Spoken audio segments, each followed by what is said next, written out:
जबलपुर की ordnance factory में कुछ दिन पहले धमाका हुआ था। अब इस धमाके को लेकर के एक्स पर एक पोस्ट किया गया है और पाकिस्तान जिंदाबाद हैंडल के नाम से इसमें पोस्ट करते हुए लिखा गया है, धमाके की तस्वीर पोस्ट की और लिखा गया है कि यात्रा के लिए थैंक्स।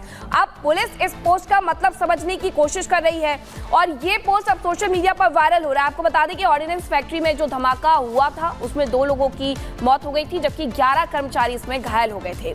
तो अब इस पोस्ट के जरिए जो थैंक्स कहा जा रहा है, तस्वीरों को पोस्ट करके, इसका क्या मतलब है? क्या पाकिस्तान से करेक्शन इसका निकल करके सामने आएगा? पाकिस्तान जिंदाबाद ट्विटर एक्स हैंडल के नाम से क्योंकि इसमें पोस्ट किया गया है। अब ऐसे में पुलिस समझने की कोशिश कर रही है कि ये पूरा मसला है क्या। ये 2 तस्वीरें देखिए, फैक्ट्री में जो धमाका हुआ था, ऑर्डिनेंस फैक्ट्री है। देश भर में जो भी रक्षा के उपकरण होते हैं, जो वाहन होते हैं, वो इसी ऑर्डिनेंस फैक्ट्री से बन करके बाहर जाते हैं। और धमाके पर जो विवादित एक्सपोज किया गया उसकी तस्वीर भी देखिए। जबलपुर पुलिस ने इसका संज्ञान लिया है। ये जो ट्विटर हैंडल है पाकिस्तान जिंदाबाद, ये कहाँ किस देश का है ये पता किया जा रहा है। और इंग्लिश में जो उसमें 4 लाइन लिखी हुई हैं उसका एक्चुअली क्या उसका रिलेवेंस है और क्या उसका वास्तविक अर्थ है, ये भी हम जो है समझने का प्रयास कर रहे हैं। अगर इसमें किसी भी तरह का अपराध पाया जाता है तो पुलिस उस अनुसार वैधानिक कार्रवाई करेगी। और चलिए इस वक्त एक बड़ी खबर हम आपको बता रहे हैं। बड़ी खबर आ रही है दिल्ली के जामिया नगर से, जहां देर रात एसएचओ पर हमले का एक वीडियो सामने आया है। और देर रात एसएचओ ने बाइक सवार एक युवक को ट्रेस किया, रोका था। और जो जानकारियां मिल पा रही हैं कि पुलिस ने बुलेट की तेज आवाज को लेकर उस युवक को रोका, लंबी बहस हुई। इसके बाद लड़के ने अपने पिता को बुलाया, बाद में दोनों ने मिलकर एसएचओ को पीटा और इस खबर का पूरा वीडियो सामने आ गया है। तो दिल्ली से बड़ी खबर हम आपको बता रहे हैं, जामिया नगर से बड़ी खबर है, जहां एसएचओ ने एक युवक को रोककर पूछताछ की और इसके बाद ये मामला बिगड़ता चला गया। लड़के ने अपने पिता को बुलाया और उसके बाद उस एसएचओ की पिटाई इन्होंने कर दी है।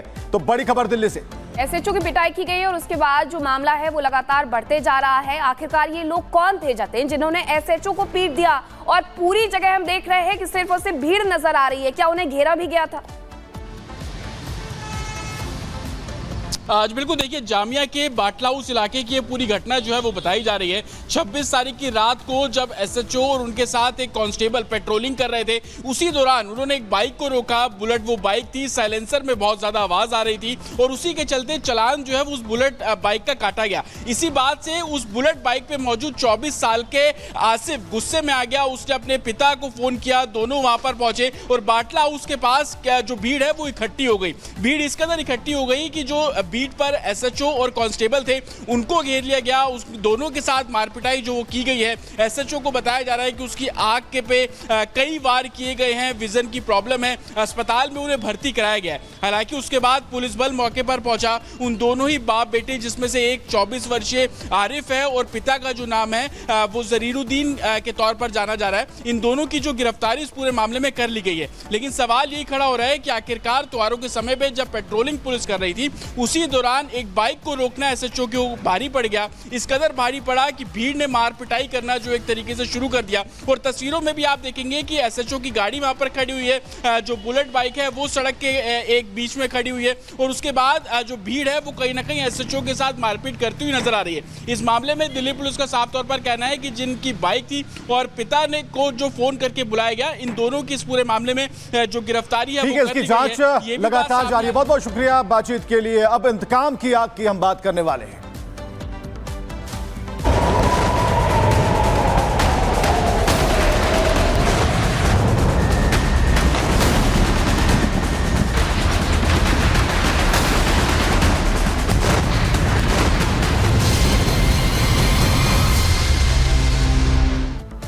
और इजराइल की तरफ से हिजबुल्लाह के आतंकियों के ठिकानों पर लगातार अटैक किया जा रहा है। इसी का बदला लेबनान में लिया गया और आपको बता दें कि लेबनान की तरफ से इजराइल पर हमले किए गए।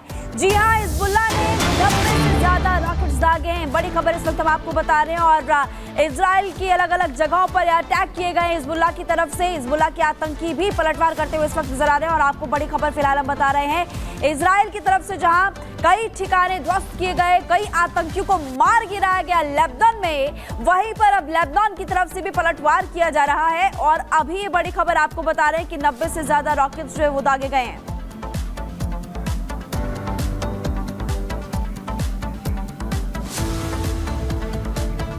और आपको बता दें कि ईरानी पलटवार की आशंका से इजराइल भी अलर्ट मोड पर इस वक्त नजर आ रहा है। संभावित पलटवार से निपटने की तैयारी में इस वक्त नजर आ रहे हैं और आपको ये भी जानकारी दे दें कि इजराइल अलर्ट मोड पर है।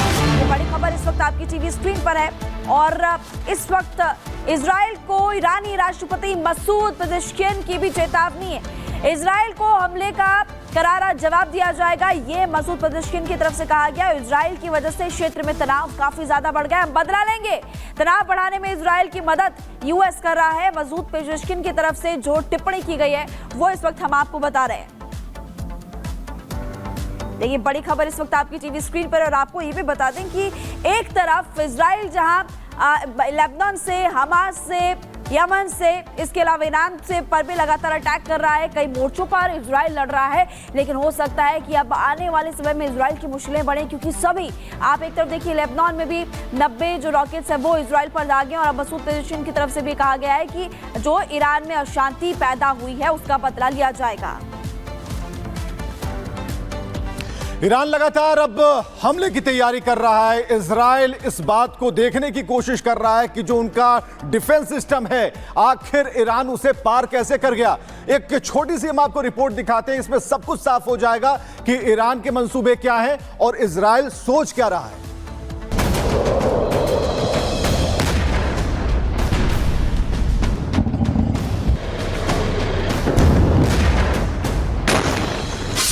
इजराइल के 100 लड़ाकू विमानों का जवाब मिसाइल से देगा ईरान। इजराइल पर हमले के लिए 1000 बैलिस्टिक मिसाइलें तैयार। ईरान का प्लान रेडी, अब बस हरी झंडी मिलने का इंतजार। बदले की आग में जल रहे ईरान ने जवाबी हमले की जैसी तैयारी की है जैसा उसका प्लान है। अगर ईरान ने वैसा ही हमला कर दिया तो अमेरिका के लिए भी इजराइल को बचा पाना मुश्किल हो जाएगा। इजराइल ने ईरान पर 100 लड़ाकू विमानों से हमला किया था, जिसके जवाब में अब ईरान 1000 बैलिस्टिक मिसाइलों से इजराइल पर हमला करने की तैयारी कर चुका है। मीडिया रिपोर्ट्स के मुताबिक ईरान का प्लान अब इजराइल के खतरनाक एयर डिफेंस सिस्टम आयरन डोम को तबाह करने का है। ईरान का प्लान इजराइल में घुसकर उन ठिकानों पर हमला करने का है जहां इजराइल के गोला बारूद और हथियार हैं। दावा तो यहां तक किया जा रहा है कि इजराइल पर हमले की तैयारी तो ईरान ने 1 अक्टूबर की उस रात से ही शुरू कर दी थी जब उसने पहली बार इजराइल में घुसकर बम बरसाए थे। लेकिन इजराइल के जवाबी हमले ने ईरान को और ज्यादा भड़का दिया है। खबर मिल रही है कि ईरान किसी भी वक्त इजराइल पर हमला कर देगा, जिसके संकेत ईरान के सुप्रीम लीडर अयतुल्लाह खामेनेई ने पहले ही दी है। रविवार को इजराइल के हमले में जान गंवाने वाले सैनिकों के परिवारों से मिलने के बाद खामेनेई ने कहा था, इजराइल की दुष्टतापूर्ण कार्रवाई को न सिर्फ बढ़ा चढ़ाकर पेश किया जाना चाहिए और न ही कम आंका जाना चाहिए, बल्कि इजरायली शासन की गलतफहमियों को दूर किया जाना चाहिए। खामेनेई का यह बयान अपने आप में बहुत बड़ा बयान है, क्योंकि ईरान पर हमला करने के बाद इजराइल की तरफ से कहा गया था इजरायली हमले ने ईरान को गंभीर रूप से नुकसान पहुंचाया है और अपने सभी टारगेट को पूरा किया है। ऐसी कोई जगह नहीं है जहां इजराइल नहीं पहुंच सकता। खामेनेई के इस बयान पर गौर करें तो ये नेतन्याहू के बयान का एक तरह से जवाब है, क्योंकि खामेनेई की तरफ से कहा गया है वो इजराइल की खुद को सर्वशक्तिमान मानने वाली गलतफहमियों को दूर करेगा। जब से ये दोनों देश एक दूसरे के आमने सामने आए हैं, मिडिल ईस्ट में भयंकर टेंशन है। दुनिया जानती है कि ईरान कभी भी खुद को दुनिया के सामने कमजोर नहीं दिखाएगा। मजबूरी में ही सही वो इजराइल पर हमला करके इंतकाम जरूर लेगा। Bureau report, Republic Bharat. एक और जानकारी, ईरानी पलटवार की आशंका से इजराइल सतर्क नजर आ रहा है। संभावित पलटवार से निपटने की तैयारी कर ली गई है आईडीएफ की तरफ से और इजरायली सेना प्रमुख हर्जी हवेरी ने अफसरों के साथ बैठक की है।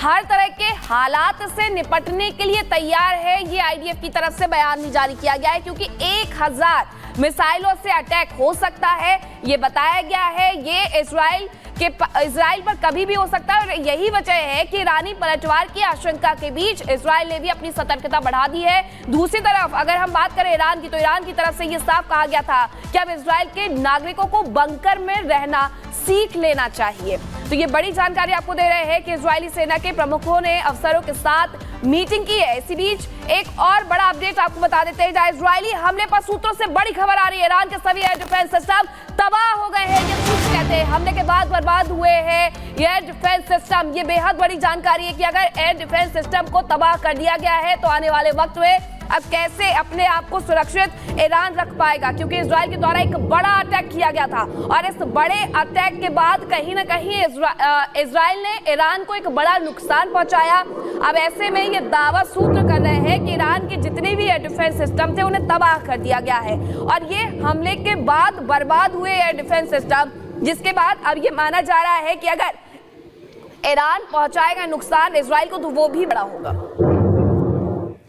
और एक बार फिर आपको अखनूर की खबर के पास हम लिए चलते हैं, जहां सेना का एम्बुलेंस निशाना बनाया गया उसे और लगातार सर्चिंग अभियान लगातार जारी है। सेना ढूंढ रही है, तलाश रही है कि आखिर इसके पीछे कौन से हैं। और अब आपको बताया कि अखनूर में सेना के एम्बुलेंस पर हमला हुआ और इसके बाद जो उस पर नया अपडेट है ये भी हम आपको बता रहे हैं। पहले गाड़ी पर खबर आई और उसके बाद अब एम्बुलेंस पर आतंकी हमले की खबर आ रही है। तो आतंकियों ने सेना के एम्बुलेंस पर फायरिंग की है, 3 आतंकियों के होने की खबर है। सुरक्षा बलों ने इलाके की घेराबंदी कर दी है और सर्च अभियान अभी भी जारी है। सारी तस्वीरें आप देख पा रहे हैं इस वक्त, जहां पर सेना के एम्बुलेंस पर आतंकियों ने हमला किया है, ये दुस्साहस किया है। सुपर एक्सक्लूसिव तस्वीरें हम आपको दिखा रहे हैं और इसके बाद अब ये मालूम पड़ा है कि 3 आतंकी हैं जिन्होंने हमला किया। टूटे हुए शीशे आप देख पा रहे हैं, ये जो एम्बुलेंस है इसी को निशाना बनाया गया है और ये जो खिड़कियां हैं वहां गोली चलाई गई है, कई फायर किए गए हैं जिसके निशान इस वक्त इस गाड़ी की बॉडी पर नजर आते हैं, एम्बुलेंस की बॉडी पर नजर आते हैं। तो ये दिखाते हुए ये जवान की जो लोग भीतर, अगर कोई कैजुअलिटी अभी नहीं हुई लेकिन इतना तय है कि जो 3 आतंकी हैं उनके बारे में पूरी सूचना मिल गई है कि वो इस इलाके में छुपे हुए हैं। अब उस रेंज की बात होगी कि किस रेंज से उन्होंने फायरिंग की है, कितनी दूरी से फायरिंग की है, उसके बाद उस इलाके, उस डायरेक्शन की तरफ सेना का जो ऑपरेशन है वो शुरू हो जाएगा और ये आतंकी भी मार गिराए जाएंगे। तो एक दुस्साहस इन आतंकियों ने किया। अखनूर में आतंकी हमले से जुड़ी ये तस्वीर हम आपको दिखा रहे हैं। सेना की एम्बुलेंस को निशाना बनाया गया और गोलियां चलाई गई हैं। तो ये सबसे